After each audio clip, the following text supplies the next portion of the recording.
shift. I regularly work the patrol shift, driving the streets and passing cars. I answer the usual daily arguments and other pleasantries sent to me by the sender, but never. I've been invited to the same house every night since last weekend. At first, I thought the co-workers were just messing with the new guy. I mean, I've been working for 2 years now, but in such a small town where I work. Most of the boys are the same age as my dad. For obvious reasons, I didn't mention some names and addresses, but here's how it happened. Sale at night. 200 hours. It's actually Saturday morning. Announcement comes over the radio. Wrote 1034 of 1034. Let's see. Hey, we just got this. 9-1. One stuck on the fixed line coming back to Patch Lane. I think you can go and have a look. It's the 4th hour of rage. And I went straight to the address, which was okay. I think it's 6 miles. But that's pretty easy. So, I got there in less than 10 minutes. I took Rod out on the gravel road, and after about 7 seconds, I saw the front of the house on the right. No lights inside. I parked my cruiser on the gravel. The button lights are off, so as not to announce myself if there is a true emergency inside. I was taught not to enter a house this way. The fire's on. If the perpetrator decides to ambush you. Have the officers arrived at Namuntu or something? Anyway, I calmly walk to the old farmhouse and check it out. There are no signs, no lights, no sound, not even a park around the perimeter. Arcade. In fact, I start to think that maybe the sender has the wrong address. 1034. Sender! Come on. Hey, yeah, I'm the patcher. Lane, can you confirm this is the correct address? Yeah, hold on, buddy. A 1034. Yeah, is that the right address? You need a confirmation that seems negative. No one's home, but, I'll know if I knock on the door and introduce myself. Hi, my name is Consul Barkley. I'm from the police station. No answer. And all the windows were closed, so I gingerly pull the front door, but it's locked. 10:30 send transmission. Go ahead, carry on. I think the house is abandoned. I think the 911 call might have been caused by crossed wires or something else that caused the message to be deleted. So far, 10-4. It's about 30. I need a cup of coffee because I have one. There's still 3.5 hours to go. I go to the local 24-hour gas station and find 2 of my own. It's always busy. Colleagues are standing there drinking caffeine too. They smile and ask if I had fun. Apparently, this is the old doctor's house, and I must have had a confused look on my face. I sensed it because then he says, "You don't know," he continues. "It's an old farmhouse. It belonged to Dr. Wentz. You've probably heard of him, who in the 1800s performed botched abortions and all sorts of inhumane procedures. All the rich people would go to him when they had daughters, or when they had a special needs baby that they didn't want to part from.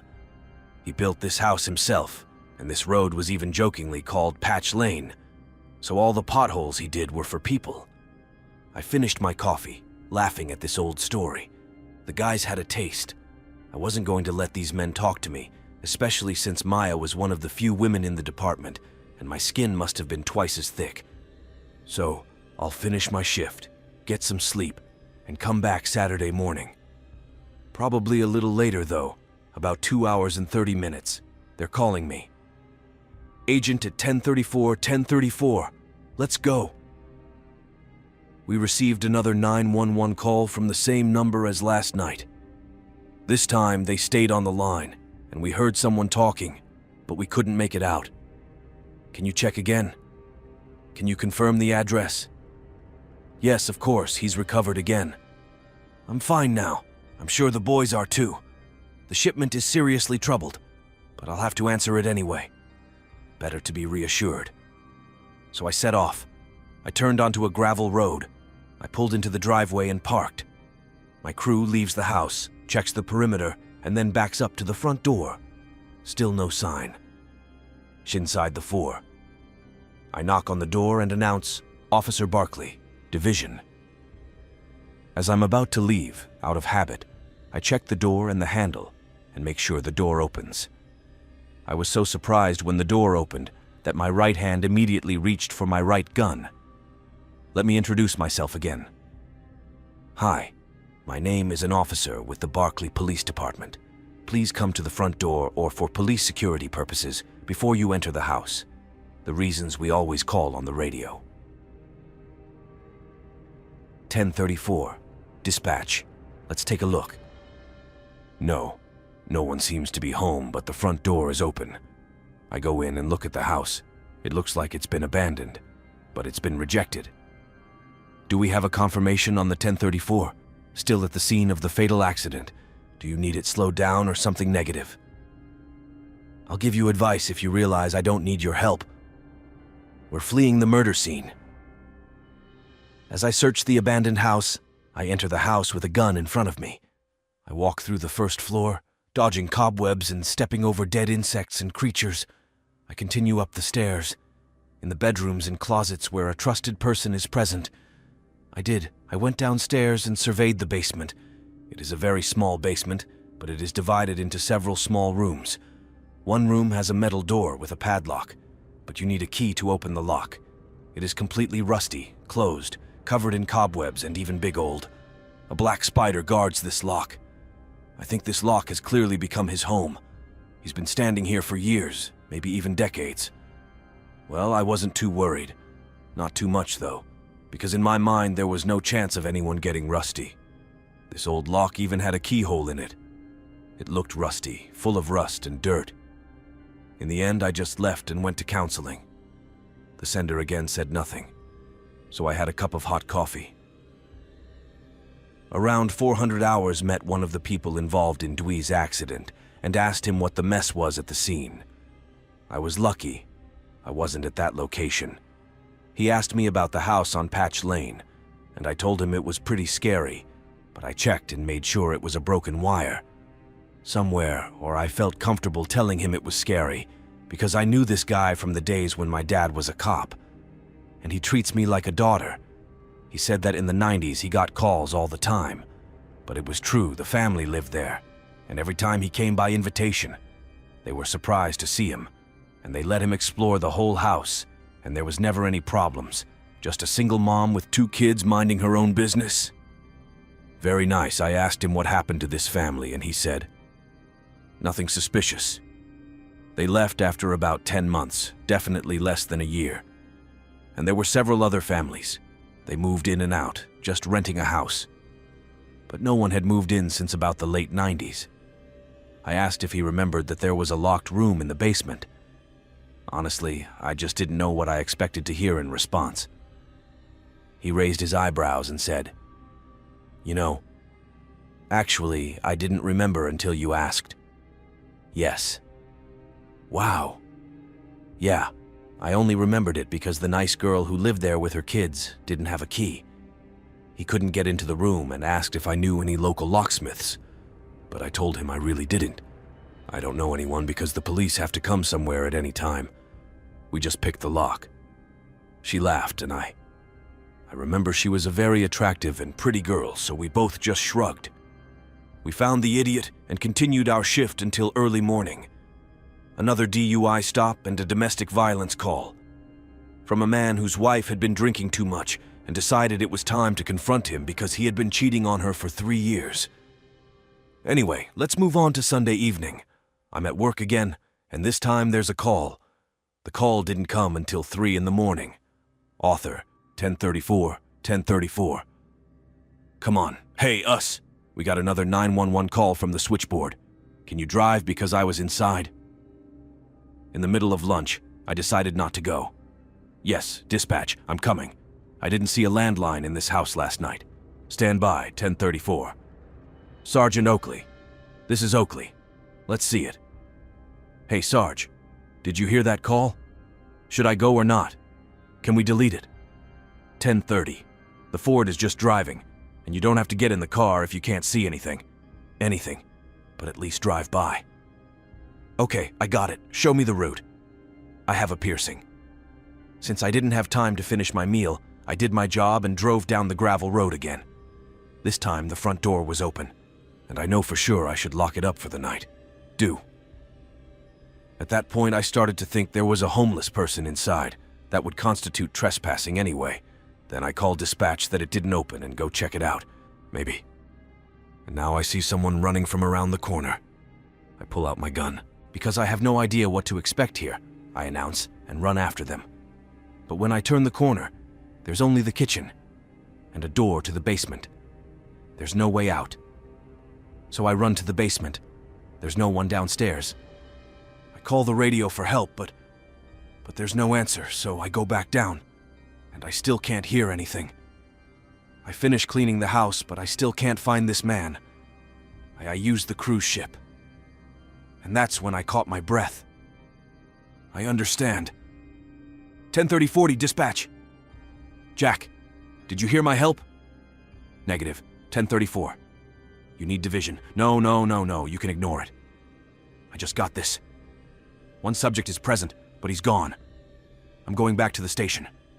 Of course, everyone's asking me about it. All I can say is that they probably died when they saw me. I haven't told anyone that the direction they were running in has completely deserted them. It's impossible to get a clear one. I'm starting to wonder if I'm going crazy, or if I just have too many shifts or something. I have Tuesday and Wednesday off. Hands. Remember, I now have one more night before I can rest on Monday. The night shift didn't leave me feeling bad. It's a name-calling. Everyone makes a joke at some point. Can I go back to Patch Lane and tell them they can call? And I did for 300 hours. The escort arrives at 10:45. At 10:45, my good friend, who was in the house in the 90s. It's now 10:45. Go. We have 911 on the switchboard line again. The massage allowed me to just drive and make sure no one was around. 10:45. Okay, show me the route. It didn't even last 30 seconds. I'm driving and my cell phone rings. My message received. Hello, I want to meet you there. Pastor, I certainly won't say no. So yes, I will pick you up at 10:30. You can add me to the 10 to 4 school until 10:45. So we show up at the same time, and this time the front door is open again. Surprisingly, I thought we both cleared the first floor, then the top floor, and went down to the basement together. But there's nothing there, and we turn the corner and see there's nothing there. We turn the corner and see there is no lock on the metal door.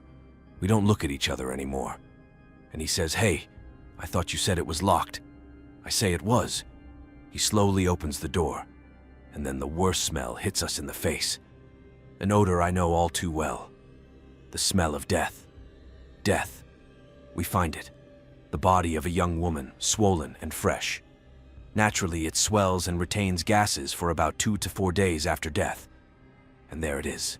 The odor's coming from here. Apparently, we need confirmation. And the forensic scientists arrive. They inspect the scene and begin to remove the body. I asked how long the body had been there, and the forensics said, not me, but Emmy's friend. 3-4 days. Rigor mortis, and some medical terms, so I may not even be able to write what I said. It can't be just because I was there a day ago, and it can't be a new lock. The lock is rusted, rusty, and covered in cobwebs. It hasn't been touched in years. They said, "Officer Barclay, it takes an hour to explain. We're just saying that this body has been in this room for 3 or 4 days in the same position. My premiere is tomorrow, and frankly, I don't know what to expect." When I woke up this morning to the bell on my bedside table, I set the alarm clock, but the sound didn't stop, and I finally realized, I half closed my eyes, that it actually made my phone ring. Answer. "Hey, Barclay, wake the hell up. Boss wants to see you." Sergeant Oakley's the wrong voice. I wanted to hear it. "Oh, 8 o'clock in the morning." I got up and started packing for the station, because no is never a good sign when the good old fox wants you in his office as soon as possible. I arrived 9 hours ago. I entered the station in uniform and headed for Chief Fox's office. Chief Fox's office. I knocked on his door and poked my head out from around the corner. When the chief said, "Barclay," I closed the door and sat down in the chair. "You shouldn't be surprised you're here. You were sent to the same house 4 nights in a row, and on the 4th night they found a dead body. And that body was there. You're really awake, Barkley. This time I have the paperwork. You need to answer a few questions. What the hell is he like, putting it all on me? I did my job. I followed protocol. I went my own way and cleaned house, but I was always taught.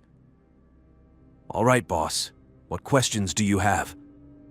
Well, tell me about the first night. Did you check the windows and doors? Yes. A little country house. Okay. What about the windows and doors on the second night? Doors. I checked the windows, and as my report said last night, the door was unlocked. I followed protocol and entered the house. Tell me, why didn't you check the basement? According to the Maryland office, I inspected the house. Checked to see if there are people in the house because the house appears abandoned. I checked all the places I could hide, and when I got to that room, I saw that the lock was rusty, corroded, and covered in cobwebs. No one could hide in that room and lock themselves in. I wasn't looking for crime or illegal substances or anything. By law, I could only search people in this house. I know the law, Barkley Banks. Did you try the lock? No. I saw that but it wouldn't open. Have you thought about calling one of your male officers and trying to open the lock, Gov? I didn't try to open it because I thought I was too weak. I didn't try to open it because I could. Let's just say it hasn't been touched in decades. Thank you for your knowledge of locks and corrosion. That's it. It's all because of you. Listen up. I'm watching closely. Chief, I followed all departmental procedures and stayed within the bounds of the war. If you think I made a mistake with these calls or something, then give me additional training and procedures to help me cope. Sir, I know what I should do. I've already established that no one likes smart Barkley guys. Just go ahead and start the change. Okay, you've got a lot on your plate right now on this case, and you can't do it at night. The day the city council hired me, I knew he hated it. Yeah, like me. He said it's a small town. The chief usually does what the city council tells him to do. Fortunately, the city council agreed to hire another official, but I don't think so. I think Fox agreed with their point of view. I'm used to sexism in these small towns, but I tolerate it because that's who I am. Patrolmen usually don't share criticism from their superiors. I decided to contact the doctor to see what information they had about the autopsy at the crime scene. Since we didn't have a copy of the report at the station, I called the chief medical officer. Hi, this is Officer Barkley from the Patch Lane incident. Have you finished the autopsy report? Yeah, we're really ready. Good. I just didn't see a copy on the website. Could you send it over? I'm in a hurry. Plus, it's my assistant's job. Okay. Well, maybe I'll just... Wait, I'll get him. Well, you can do what your sweetie wants, but the boss... Doctor. I didn't really want to help, but I took the keys to my cruiser and went to the lab. Your system was... I was greeted with a smile by a young girl, fresh out of university. Hi. Foreigner, how can I help you? When I asked him for a copy of Patch Lane's Emmy report, he started writing. I typed a few letters into the computer and hit the print button. He handed me a 3-page document, and I asked if there were any more pages. He replied, "No." That was it. I thought that was very strange, considering that this is what most forensic examiners' reports in murder cases say. Murder. At least over 20 or 30 pages. I sat down to review the report, and there must have been confusion and anger reflected on my face, just like the front desk owner, when there was a problem. There was a problem. Looking at the autopsy report, I saw the color of the hair, which was clearly long and light. They are identified for brunette and eyes. Eye color is not specified. I wish that was the end of the show, but... The whole report seemed wrong, or just incomplete, but the cause of death was listed. Like, homicide, but the cause of death is unclear. What the hell, it's not their job to determine cause of death. I walked into the chief medical officer's office and knocked twice. Before I went to see the boss, This is just a summary of the Patch Lane incident. Event. He held a 3-page document in my hand, which shows it was a skeleton. The report is just a basic report. The police fill it out before the end of the shift and fill in the blanks the next day with new eyes. After the murder and over 48 hours later, I couldn't understand why they had only had a skeleton report. I hate it when creepy old people call me cute. And why is the cause of death unresolved thanks to you? The body was locked in a room for 3 days, and that left us with almost no evidence. Why the hell is everyone blaming me? Then explain why the hair color was wrong, and about half of those points have now been determined. Well, if you think you can do better, be a guest. I applied for physics and wanted to make sure I wasn't just making things up in my head. He actually agreed. Take me back to the refrigerator. The town is small, so there were only 5 bodies in the morgue, and I found them. Our Patch Lane stranger opened the package. I immediately noticed her blonde hair and realized I wasn't crazy. Crazy, I picked up my latex gloves and started going through them. Identification. Because apparently Emmy's office decided they weren't sure if she had any items in her pocket. So, I found a gas station receipt for 10 gallons of gasoline at 1.12 a gallon. He did feel envious. The deceased wondered where she found gas so cheap. Then I looked at the receipt above and saw that it was dated the 20th and 10th of 1998. Why the hell was he even keeping it? I turned the check over and noticed something written on it. Repos 192,210. It looked like a pen, but I couldn't get rid of it. I put the check in a bag and decided to send it to the Pennsylvania State Lab for further testing to see if they could decipher it. Written. I looked at it too. I also noticed that she was dressed in bleached jeans and polka dots, just like my mom used to dress me when I was younger. I walked away shortly afterward, almost unable to feel my fingers. I walked over to the freezer where Nayland had asked me to go. Chief Medical Officer copies of their attempts to identify the body, my teeth, casts, fingerprints, DNA tests, etc. He handed me a stack of papers and said, "Congratulations," I asked. "Hey, why are there only 6 of these?" "Fingerprints. Why didn't you do all 10 like you usually do?" he replied. "Well, why 3 days ago you looked at what the door looked like? I don't tell you how to do your job." "What the hell then? Are you trying to tell me how to do mine?" "No, I've made up my mind. I'm taking fingerprints again because he gave them to me." Looked he and they weren't even full. Usually he's more detailed than this, and I don't know why I feel like I'm the only one trying to solve this case. I squeezed all 10 of our unknown woman's fingers and ran them through my cell phone. AFIS is an automatic fingerprint recognition system, an identification system, and I was pleasantly surprised to see that I had indeed hit the target, so I pressed the button. I see nonsense on the screen. Read Michelle Klein, date of birth, 05/07/1972, date of death, 20/10/1998. Shit. I wake up from work on Friday night and sigh with a headache. I start thinking. Think about that bottle of wine I created Thursday night. It wasn't as good an idea as the cops. When we are confronted with horrifying scenes that we can't explain, whether it's a murder, children, wounded spouses finding 20 dead bodies, we all resort to alcohol.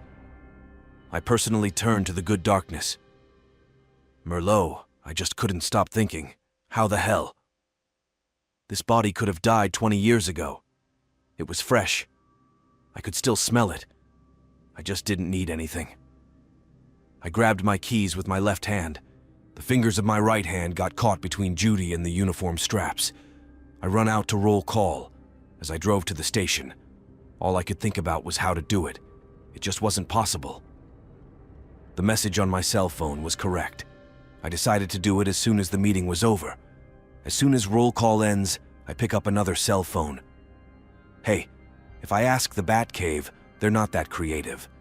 That's what we called the room full of our tools and equipment, weapons and scanners. Again, the fingerprints of an unknown person. As soon as the name was spoken, I ran up the stairs and grabbed Jane's hand. Metza's fingerprints from the box. Next thing you know, it's me.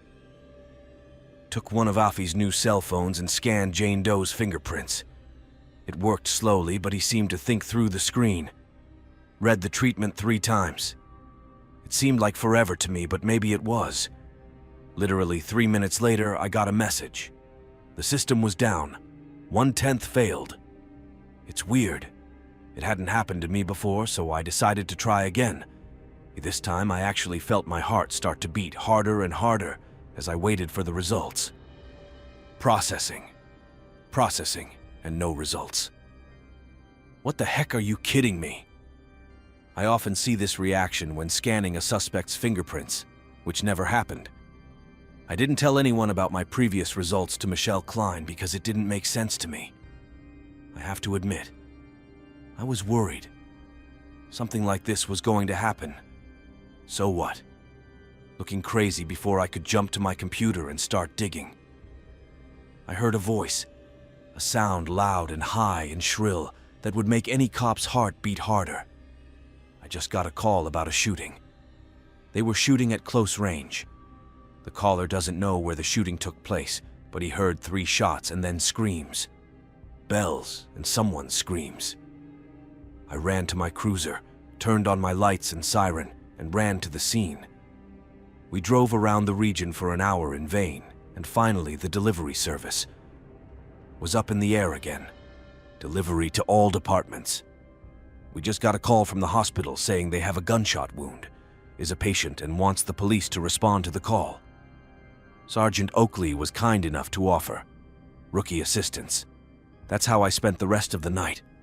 I sat in the hospital waiting for the victim to come out of surgery so I could finally interview him. I spent all of Friday night thinking about the unknown and finding answers. But the more I think about it, the more I think about it. When I returned to work on Saturday, I had even more questions. I decided that I wanted to go back to Batch Lane to try and resolve some of my questions that had gone unanswered after everything that had happened. I realized that it would be best for me if I didn't go alone. So I wrote a message to my friend Tim, dial 1045, who answered me last time and asked if he wanted to come back. Would he want to come back to Patch Lane so I could stay in the shadows? He said yes, and we both advised the duty officer to patrol the park. We had a lot of problems in that area. A night with minors. They're drinking and smoking, and so on. I pulled the cruiser over and shut off the engine. Grumbling about the pain in his back, Tim slowly got out of the car. Barkley, what are we even doing here? Never mind, Tim. I just don't know. I think Emmy's office did the right thing. What they did with the body and everything. What? What are you doing? I'm talking about not telling him about my visit to the Emmy ceremony. Nothing. Let's start and check the whole circle. Okay, I wasn't sure what I was expecting. There was also police tape. There was a bright red sticker taped on the other side of the front door that read, "Do not enter." I leaned over to check Keylink to make sure it was locked, and as I leaned in, I heard a loud, high-pitched scream. It came from behind me. I jumped up, turned around, and shined my flashlight. The flashlight was right in front of me, but there was no one there. And here I was. I heard a much quieter and more gentle moan. It came from somewhere on the ground. He turned off the light and sat up. In front of me stood the black cat from Halloween. Holy cat, but why are you yelling at me? Because now she's the center of my attention. He walked over to me and, purring, hugged my leg. I looked in the remaining windows and went to the back of the house. Tim. Michael. Yes, that's my name. You followed me and started squinting furiously as I got closer. I reached the back of the house. Her screams became them.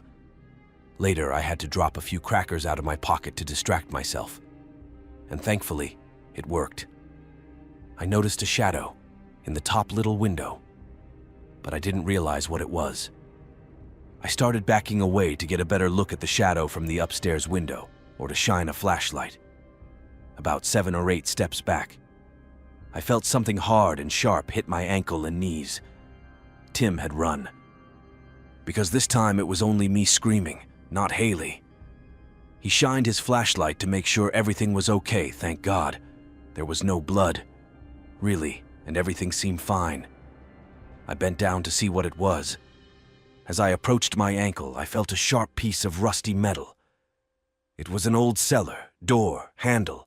Cellars are not a rarity on old farms. It was a method of conservation for farmers. They harvested their crops during the long winter months when there was no frost. "What the hell is that cellar door?" Tim asked. I told him what we needed. "Look at what's in there." Okay, we opened the door and I closed it behind him. Everyone netted around him, clearing a path for us. "Barkley, you're coming." "First of all, okay." I turned off the lights and started to descend step by step. I walked slowly so as not to fall down the old wooden stairs. We went through the tunnel for only 10 seconds before we reached a small staircase. About 4 steps led to a small hatch, almost like an attic door. You had to climb through it, no stairs. I walked over to the hatch, opened it, and stuck my head out, light around it. There was a large rug over the hatch. Obey. Tim helped me move it, and when we finally saw the room, I recognized it. It was the same room we'd found Jane in. Doe. Tim grabbed my hand, and he convinced me that we needed to leave because this house was still a crime scene, and we couldn't leave. As we made our way inside, we finally realized how the body got into this room. I knew I wasn't crazy.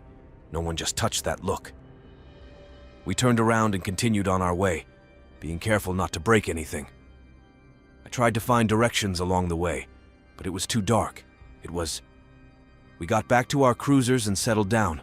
We sleep during a long smoke break.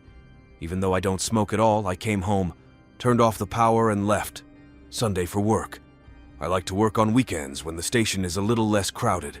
I was very surprised to see that my family's old vet was still working. Open and working. We had a black Labrador. When we were growing up, he was the smartest, I swear. The smartest dog in the world. Dr. DeMeyer's was right next door to us and was open until 8 or 8, as far as I was concerned. I looked at my watch and saw it was 1940, and I was in a hurry. Upon arriving at the vet's office, Dr. Domeyer immediately took over and began his examination. Oh, the poor thing. But honestly, I am. I couldn't believe this man was still alive, let alone that it still worked as far back as I could remember. How old he was. Even when I was a kid, he must have been in his 80s, but now. My dad always brought him our medicine, and I remember him calling Dr. Dan the man because he knew everyone in this town and he knew everyone. Just like my dog hated the vet. I swear my dad loved going there to talk to Dr. DeMeyer's. So tell me, where? Did you find this cat? In an abandoned farmhouse. He was sitting on the porch crying in pain. I couldn't leave him there. Oh yeah, I haven't heard from Patch Lane in a while. Do you know this house? I asked. Well, I don't know. I can only say I remember the stories that when he stopped writing on the map. He looked up and said, "It was a beautiful farm." You know, I remember herding cows on the old Wentz farm, when things lived there. Did you know the man who lived there after the goods were gone? Oh, I never knew him. I just heard a lot of stories. What kind of stories? Well, this man was a professional at everything. All professions. You could say he was involved in just about every illegal scheme. You could say he had ties to the mafia. He had ties to the mafia. But the guy was dumb, blue-eyed, and supposedly Italian. And you explain this to me, officer. I never found out about it, but I suspect he gave or offered them something. Just a very strange character. Never heard of it, if you ask me. About the owner of a Patch Lane. Until today, do you happen to know? Where is he now? I'd ask. He left town a few years ago, and I never saw him again. Well, anyway, here's the penicillin. You should give it to Haley in the next few days. It'll help drain the abscess and prevent the infection from getting worse.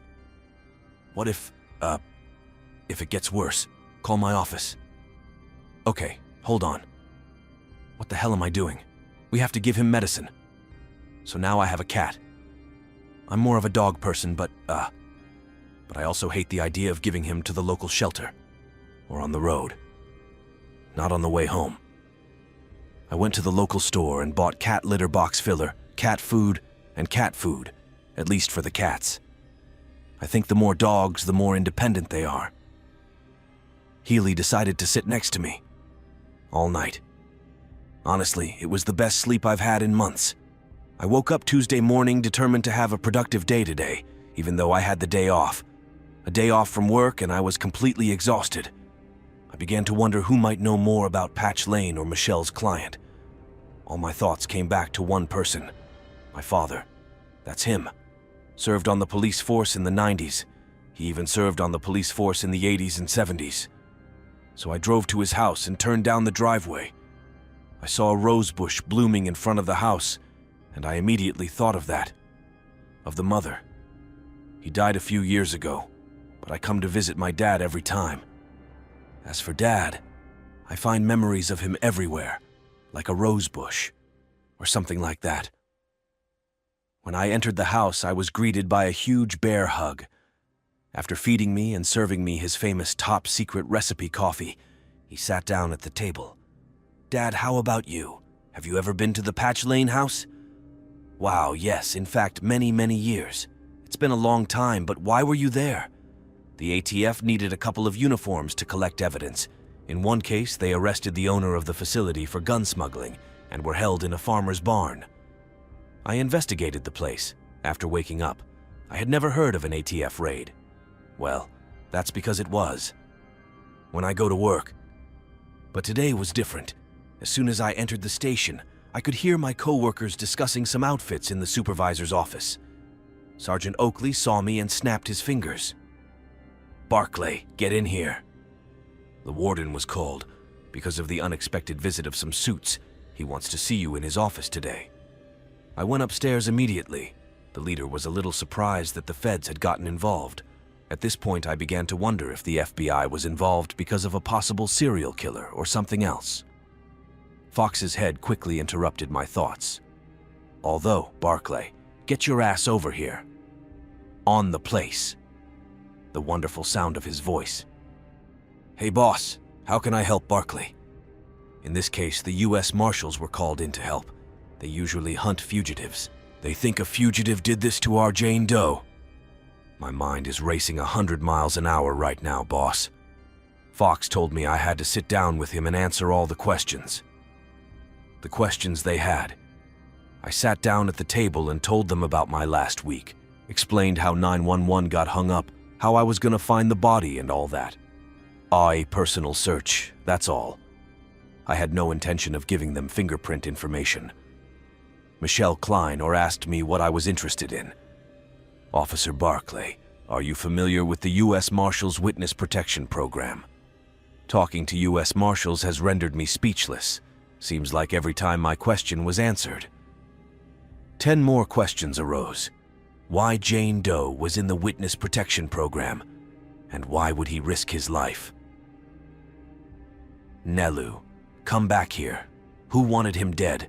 The U.S. Marshals were extreme, and they seemed to want to help, but they didn't want to release details or current details about why Jane Doe was in the program or why she might have been killed.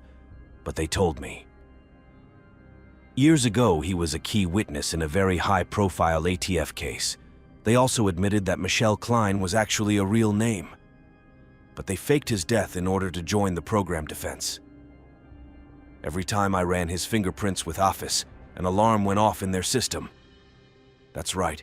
They were in front of me before I could even ask a single question. Questions. They shook my hand and thanked me for my time, but were out the door before I could put it in my mouth. Who killed Michelle Klein? Who kept calling 911? And what happened to that poor woman? Why did he have a 20-year-old check in his pocket? I spent the rest of my shift filling out paperwork, which I eventually faxed to the court. I went home early Monday morning. I only had 2 glasses of wine in the morning before going to bed. 500 an hour, make no mistake. It's not that I didn't want to drink the whole bottle again, I was just too tired. Monday morning, I went back to the station to hear the call that started at 5 p.m. Massage in Oakley read it and summarized it, loudly. Reports on price changes before sending it our way and all that. But before I can finish, Cruiser sends a text from the 1034 number to the 1034 number. Go ahead, 1034. We just got a call from an elderly man who now lives with his neighbors. He is a customer of the medical alert system and is oxygen dependent. His phone line is currently disconnected, and he is requesting that we call the police at 1034. Show me the route. While the officer does not have to do anything in response to such a call, we are required to respond. If someone calls and asks to go to the police, I drive down the long highway to the caller and can't do anything to help, but I look to my right when I hear the sound of an iPod, a sign for an alley. I'm coming toward you. With a nice older woman who reminded me a lot of my grandmother. He actually explained to me that he was walking. Went to a neighbor's house and called the phone company to say his phone wasn't working, but he just wanted the police to send him, as long as the phones are fine, until they fix it. Since he uses oxygen, he also said he passed out at home and used it several times. Medical alert. I told him I would be happy to wait. He lived in an old farmhouse. There are a lot of them in the neighborhood, but it had one of the nicest families I've seen in a long time. Recently. Macedo's garden is full of bright colors and beautiful lawn ornaments. Suddenly, he caught my attention and said, "Oh yes, my daughter comes to me every week to help me support my God." I look so beautiful, but behind me her husband is mowing the lawn and tending to the flowers. I was shocked to see the local phone company driving down the gravel road. 30 minutes after arriving, I went outside to greet the technician. I greeted the technician outside and explained to him the nature of the problem. He introduced himself as Toman and asked where the box was. Located before I could repeat the question in my mind, I heard an old woman screaming, shouting from the porch, "The axe."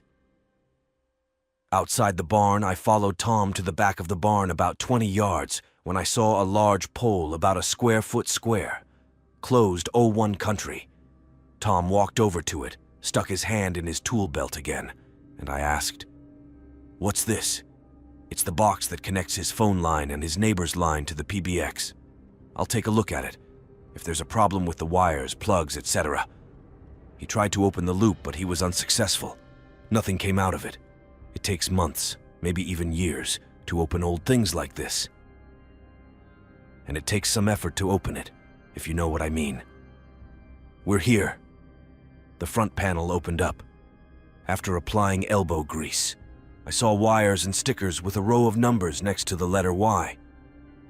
"Explain to me what's going on here," I asked. "Of course these boxes were shipped." They were installed long before your time, when landline phones came along. You can actually see that. K and the numbers after them indicate which address. That's what each wire is connected to. I noticed there's an unlabeled string hanging down there. It turns out that this wire has a female plug. Finally, I asked, "And what Y did I make the connection?" "Oh, it's right here, so we could connect phones, make calls, test lines, and more with it. You can carry your phone in your pocket to plug it in and make calls right out of the box." Tom laughed and explained, "Well, it's not that simple. You need a certain type of phone. But yeah, I think it's something like that." "What kind of phone?" "A number is displayed. If you called someone from a booth, you dialed the number of the person next to you. That's the sensation that tags and switches create. I had a light bulb at the time. What if I had called 911 on Patch Lane from one of those boxes? I was just asking, hypothetically. If there was no electricity or telephone in the house, would it be possible to determine that the call came from there? When someone called from a mailbox, they would pause for a moment to think and answer. I think so. Yes, it's possible. I think that the phone line is not, assigned to another person. I think so. Tom finished his work and turned the phone back on. Well, I left this place after an hour, and it was too light outside. I decided to go. I go back to Patch Lane in daylight to see if I can find the fixed line on the poles. I arrived and started walking all around the neighborhood, and after about 20 minutes I found it. I bowed out. I opened the front panel with 2 fingers and pulled the door towards me. It opened easily, unlike the previous box. Just then, Tamika looked over. That meant someone had just opened the box. But who? As I walked back to my cruiser, I heard yelling. It was Haley again. I turned around and saw Haley sitting on the porch, but this time he seemed to be in pain. He was holding the front bottle in the air, and she kept looking at him, crying in pain. I walked closer to her and saw that her sex was incredibly swollen. I'm an animal lover, so I decided to put it together. In an old uniform that had been on a cruise ship. Maya pulled his cell phone out of his vest. Google the local veterinarians. Confidential. But we never reported the incident to the police. It was reported exclusively at the federal level. And they're very good at making sure it doesn't get into the media. We didn't have space phones back then, so it was much easier to keep it a secret. But you know what happened to the owner, who he was, what his name was? John. No way. No, Joseph. Yes, Joseph. I thought he looked like Miller, but no. That's right, Miller. And what happened to him? He had an inside mole at the police station, and he found out about the attack. Probably took off. I haven't heard from him since. I wondered why Tim hadn't told me about this father thing. I went with Tim to the repair shop several times, and he didn't tell me anything. You know why he didn't tell me? Well, Tim didn't start working in the department until 1997, or maybe 1998. This all happened around 1995, about 2 years before that. Oh, that made me feel a little better. I have to admit that I felt guilty for asking those questions. My father started asking me questions about my own calls to Patch Lane, but I hurried to the front door. I told her I needed to pick up Haley and told her what I had picked up. I picked up the stray. He was still recovering, and I still hadn't heard from the Pennsylvania lab, so I called them to find out. Name what was written on the back of the receipt found in Michelle's pocket. A secretary answered. The phone number for the state doctor. Department. Hi, this is Officer Buckley, my case number 2018. I wanted to check the status of my certificate. The clerk took me to the mail room. Hello, Officer Buckley. I'm sorry. We've been very busy and I didn't have time to call you earlier. We managed to get the letter back. It was written on the back of the receipt you gave us. L34, R16, L8. What does that even mean? Well, I can't say exactly what it means, but I think it looks to me like a combination to a safe or something. I've become obsessed with trying to figure out where the safe might be. On Patch Lane, I woke up early Tuesday morning and threw food in a bowl. Haley before running out of the house. But don't worry, Haley's mom will be home later, I told her. I said goodbye to him. In response, he ran down my leg and ran to the couch to curl up in a ball waiting for me to return. It's just so disgusting. It's hard to leave him now. But he filled a void in my heart that I didn't even know existed. I went to my dad's. I didn't call him beforehand because he's right up the road, and I stopped anyway when I was driving. I saw Tim's truck parked in the driveway of my dad's house. We weren't too surprised because they're good friends and Tim has the day off, so on Tuesdays and Wednesdays they usually get together on the back deck to smoke cigars and stuff. I was really glad Tim was there because I had a few more questions I wanted to ask him. Well, Dad greeted me with his famous bear hug, and Tim nodded and smiled. Hi, how are you doing? Hello. I'm really glad you're both here. I actually wanted to ask you about Patch Lane. Tim replied, You know what I'm saying. Your girlfriend is obsessed with this thing, and now he's just pissed off. Am I right? Dad laughed. Tim, I remember the days when I was obsessed with that thing. I should mention, retirement has gone in my favor. I invited myself back into the conversation. Good. Well, maybe there's a reason to be obsessed, even if I'm just, I talked to the state crime lab, and it looks like Michel entered the code from the safe behind the check that was in his pocket. I think there's a safe somewhere on Patch Lane, and it might have something in it. Answers for me. Yeah. Tim pulled out his cigar, picked it up, and took a slow drag. I let go. You got me back in the air. Margie. I smiled at him and nodded. Well, I can go on my own. Tim agreed, and my dad laughed and noticed it. Yes, he's doing it with me and Tim. Congratulations added. Tim, I also want to ask you how to answer 911 calls when you were a rookie. Whatever. You remember the tenant? He thought for a moment and then answered. Well, she was a very young girl. He had 2 very small children. Neither of them could talk yet. They were probably smaller. At 2, he looked young himself. I think he was about 20 years old. He had such a baby face. You know, a lot of people who are very interested in him, out of the house and through the locked door to the basement. Most people hated the cops showing up, but he always looked, I don't know anything, blanched.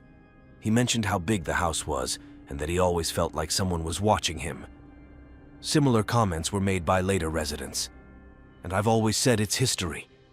This is the Wen farm. You know, Tim, is it possible that the woman that we found in the basement was the same girl who was lived there? I don't know why it happened. I always thought he moved, someplace else.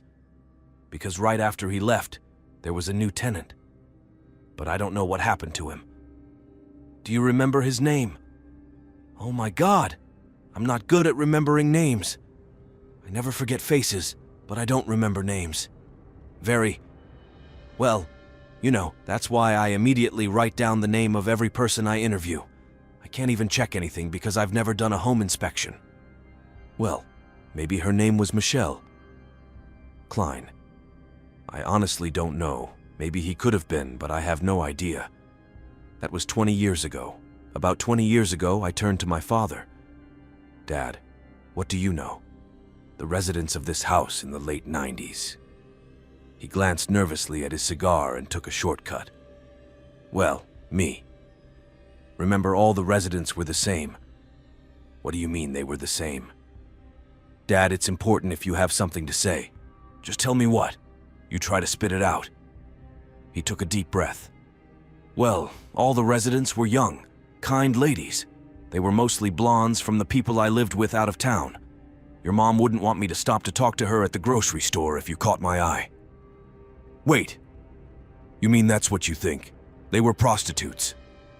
Oh no, I just mean they were young and pretty and a little stupid. You know, I didn't know what to do with that information, but I let him decide. Cigar. We were supposed to be in on Tuesday before we left for the station, but I got a request for this new information and was allowed to come in and work overtime to keep an eye on developments. I remembered Tim went to the beach and came back with old coins and other things he found at home with a metal detector. Could he take the metal detector to Patch Lane tonight to help us find this hideout? After we parted ways, from the title. We went straight to Patch Lane, but the scene had already been processed. We walked through the front door into the bedroom and checked every floorboard and every inch of wall to find where the safe was hidden. Where the safe could be hidden was mandatory. We decided to try out the basement together before going around the house. Although we went into the room where Michelle's body was found, and there are a few scenes that he just can't forget. And this is definitely one of them. Her body was purple and swollen and just unrecognizable, like a human being. I could tell she was a young woman just by her long blonde hair and clothes. Anyway, it was Simmer with his metal detector along the cement wall, and us. I found it, honey. Tim kept moving it to the left, and then again. We stared at each other for a while before dropping the metal detector and grabbing the wall. I don't know what we even caught, but we could still feel the wall. Like I did, I pressed myself against the wall. The block shifted. I pulled a knife out of my pocket and Tim pulled his. We both cut our lives along that cement brick and separated it from the wall. And there it was. There was a safe. It was an old-fashioned twist lock, similar to the one I had in my high school locker. We trust my memory. I cleared my eyes before I tried the combo and turned left, stopping at 34. I turned right twice, stopping at mark 16. I turned left again and stopped at number 8. And that was fast. I went to open it. The door. Tim and I checked the safe. And then I heard another click. But it wasn't like opening the safe. It was known. There was the click of a revolver. I turned around and saw the barrel of a gun in front of me. Well, pigs just can't stay out of my house. Kenya. She had blonde hair, albeit with some graying and piercing blue eyes. You're just as bad. You know, I let him live here because I thought he was cute and silly. I wondered who I could kill and what I would do with the two of you. There's a gun in front of us. That's not right. As fast as I grabbed the gun, he could have pulled the trigger faster. However, there are others. Shoptions. So I slowly approached the killer, raised hands, caught mine, and asked, "You're Joseph, isn't it?" "Yes, and you're dead." He finished his sentence. My nose barely touched the barrel of his gun. I grabbed the barrel and spun it to the right. As I turned 360 degrees, I heard his sharp fingers snap and squeeze the trigger. I took his gun and pointed it straight at him. "Down, quick," he said slowly. He raised his arms and went up on his right knee, and then his left knee. Tim ran up to Joseph and handcuffed him. Once the situation was under control, we called for help, and the police arrived. Also the location. Costumes. 2 of last week's costumes were removed, and Tim and I talked about the events of the evening. And that's when I realized I had never seen what was inside. Safe, I walked over, opened the door, grabbed some papers and pulled them out. They were pictures. Tim said immediately, "That's him. Like I said, that was the target. I'll never forget the face, just the names." The buyers looked at it and said it was Michelle Quain, your body and our witness. I took a deep breath and exhaled with a long sigh. "Now tell me, what the hell happened here?" The suits glanced over, and the older man nodded in agreement. "Right. You're Mr. Joseph Muller." He was deep in business, mostly illegal arms dealing and selling to gangsters, including the mafia. The ATF thought they had everything. For 8 years they did. But this mansion had so many secret passages, tunnels, and basements, and he just kept going, hiding them in a new place. Believe me if you knew. These tunnels and corridors you are in now will give you nightmares for years to come. Puku sipped his coffee and continued. He was actually using the tenants as cover and targeting tenants he thought belonged to him.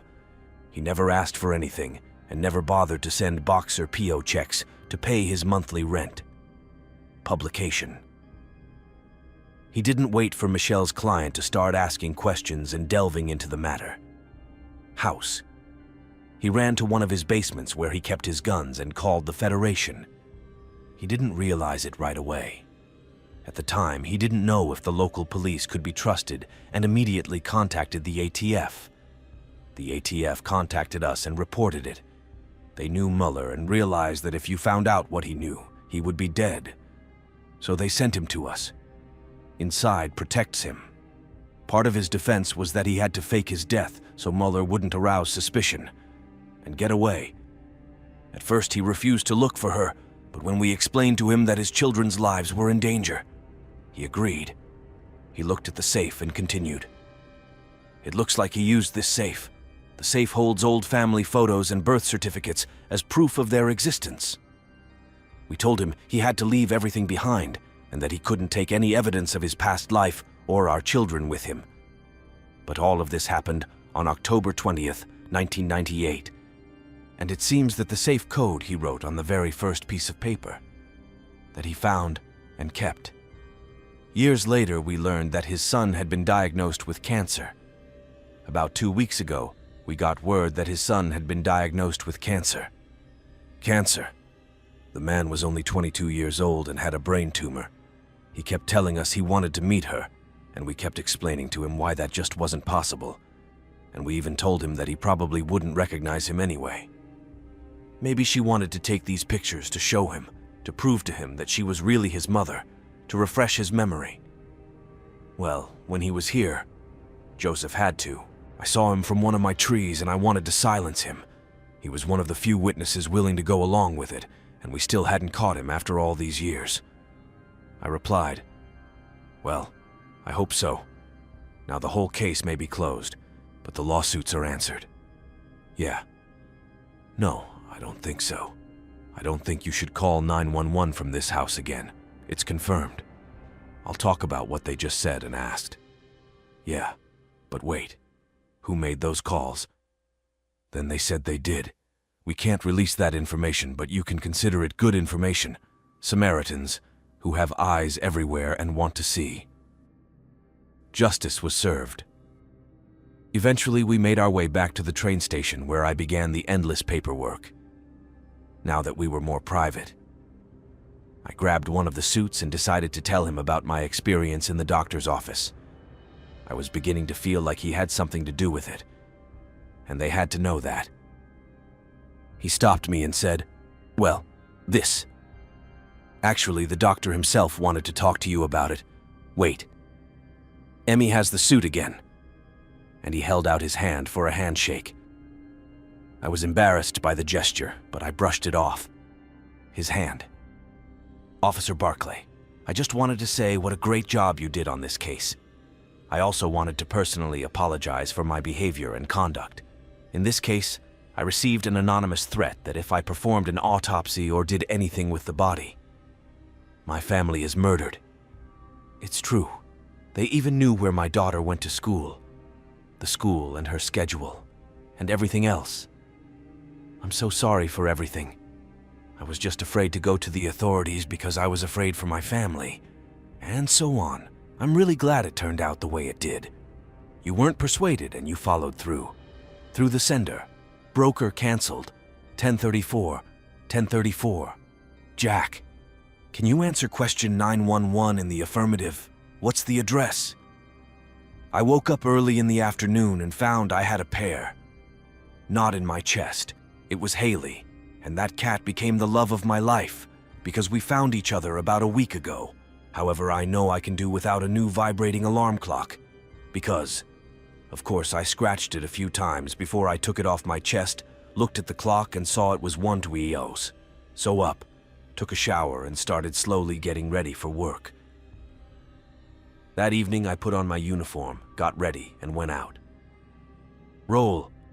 The call was pretty short and sweet because we were busy, and Sergeant Oakley wanted to get the bodies on the road as soon as possible. As soon as possible, but just before the lights went out. Sergeant Oakley made sure to include Barclay. Avoid another storm coming after me. Yes, Sergeant, I tried to storm the place, but now that you put it that way. Renara. Do it. Well, she may be one of the few women in the department, but most men appreciate that. My thick skin and my sarcasm. When you sent it, I was in the middle of a conversation. I was interrupted. Agent to 1034. 1034. Go ahead. I can answer the 911 call if I stop. Enter the address, Old Schoolhouse Road. Show route. I started my cruiser and headed toward the house. Every time, someone calls 911. One, and hangs up.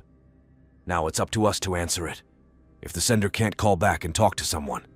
As a rookie, I know exactly how to answer such calls. Too familiar. If you ask me, I turned onto a gravel road. As I was gathering dust from my Taurus road, I stopped a few meters from an old low house and quietly approached it.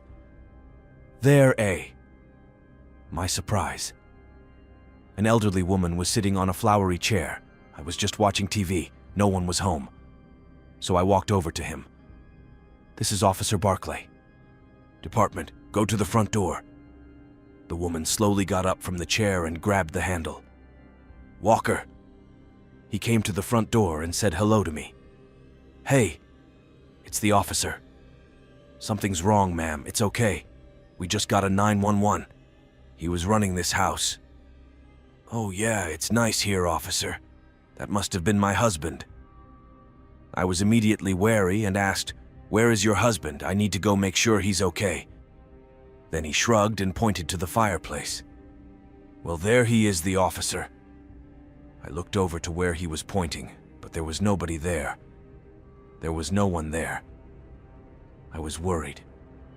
"Madam, I can't see your husband. Tell me, what room is he in?" He walked slowly to the fireplace and pointed to the center. "He is here, officer." He pointed to the ground. "Oh, I can see him now. I'm sorry for your loss." I wasn't sure what the reaction to that would be, but I knew it was important not to fool him or pretend he was still alive. "Yeah, thank you for saying. I'm sorry. It's not such a bad tradition. You don't think so? I know he didn't die for you. I'm sorry you're gone. Since Samuel died a few months ago, he's been doing nothing but wiring. He, turns the lights on and off, and they call me and tell me they'll call me back, but I never do. I think it's his way of telling me he's still with me. I don't believe in the paranormal, but that doesn't mean it doesn't scare me." I gave her a genuine smile, and I smiled and I reached out my hand. "I'm sorry. I didn't have time to formally introduce myself. Yeah, I'm Sarah Buckley. Please call me Sarah." "Oh, hi, Sarah. I'm Rose. Nice to see you again. I'm so sorry to call you. I'm sure you have better things to do." "No, here it is. Yes, this is an important invitation for me. However, per my department's protocol, I need to check your house to make sure there's no one here to call. Would you mind?" Sure. Of course I understand. I'm just sitting here. I've been home all day. Although, of course, there's no one here but me."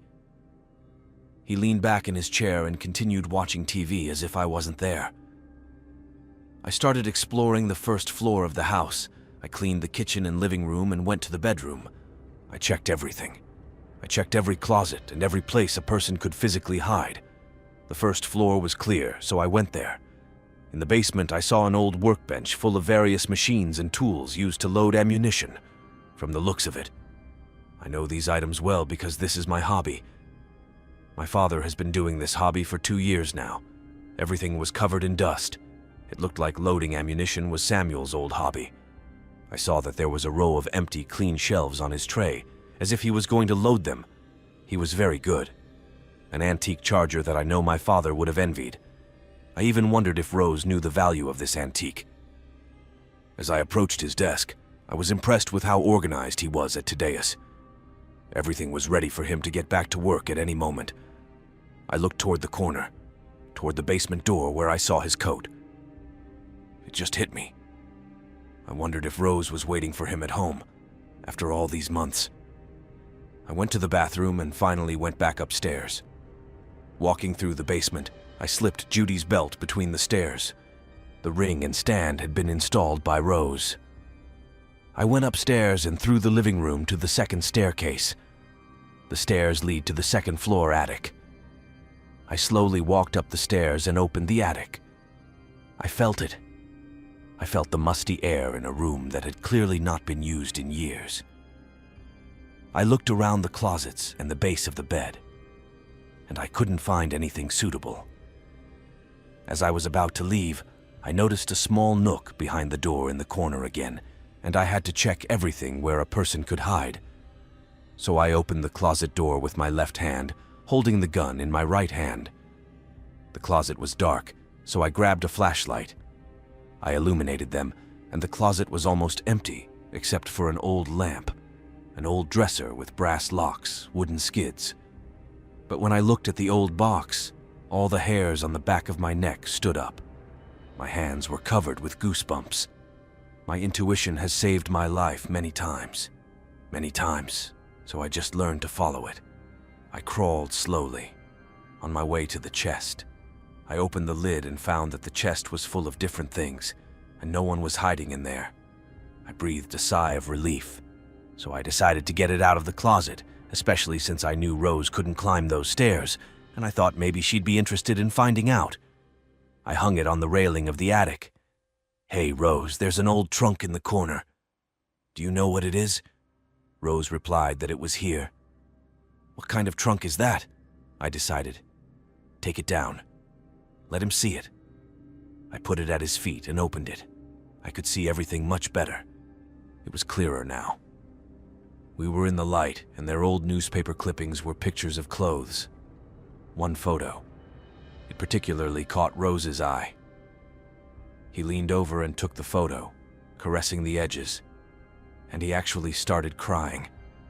And my immediate reaction, I decided to comfort him. "Rose, are you okay? What happened?" He sat there crying. A few moments, and when he was able to respond, he said, "Well, this is a picture of my grandson, and I know I only lost her once, I lost her twice. Sometimes the pain is too much to bear." I said, "What does it mean that, you lost it twice?" Rose answered, "Don't you know, dear nephew? It was Michelle Client, the woman. The police found him in the garden. Beacon." I couldn't control my expression. My jaw dropped. "Michelle was your granddaughter, I knew that. That I was repeating his words, but I'm still processing that information." "Yes." "You look surprised. Were you one of the police officers who found him?" "Oh, Rose, yes, I was. I'm very sorry for your loss. I guess I always thought it was more likely." The stranger didn't know he still had relatives in the area. "Well, I guess I only have one family left here. But Michelle's kids stayed to live with her aunt and my daughter, Jen, in Maryland after we believe she passed away 20 years ago. I knew Michelle's children were in Maryland, because the U.S. Marshals told me they would come in person to inform our children and tell them their mother was in the Witness Protection Program. I've had so many questions all these years, Rosa now included. But I tried to control myself. What kind of relationship did you have with Michelle, for example? She wasn't so much a granddaughter as a daughter. I was actually very fond of Michelle's mom. She's my daughter, but she has her faults, that's for sure. But she became heavily involved with the Roman Catholic Church when she married Michelle's dad. So when Michelle came home and told them she was pregnant and raising the baby alone, they kicked him out of the house. And I don't think it was even 6 months before they moved out west to be closer to Ellen's family. Alan. Yeah, that's Michelle's dad. Oh, I'm sorry. So what did Michelle do when they were laid off? He got kicked out. Then she had nowhere to go, so Samuel and I took her in and helped her through the pregnancy. It wasn't too long, after the birth of her firstborn, when she got pregnant again, we let her stay here for her second pregnancy. So he did. And then there was an accident. What kind of accident? Well, Michelle was driving to work. He was a waiter and he got hit. A drunk driver hit her head first. She was 7 months pregnant and we didn't know. If either of them had survived, that night would have taken years off my life. I was shaking. The scene of the accident flashed through my mind. It must have been very scary. Yes, it was, Rose responded, as I'm sure you realize. And they both did it. They did it. An emergency C-section was done, and Michelle suffered a serious head injury, but she was treated, and rightly so. The doctors. He made a full recovery. I wanted to know how Michelle got to Patch Lane, but she did. I asked him when he came out of the house. You see, probably 10 months after the accident. I know it wasn't perfect.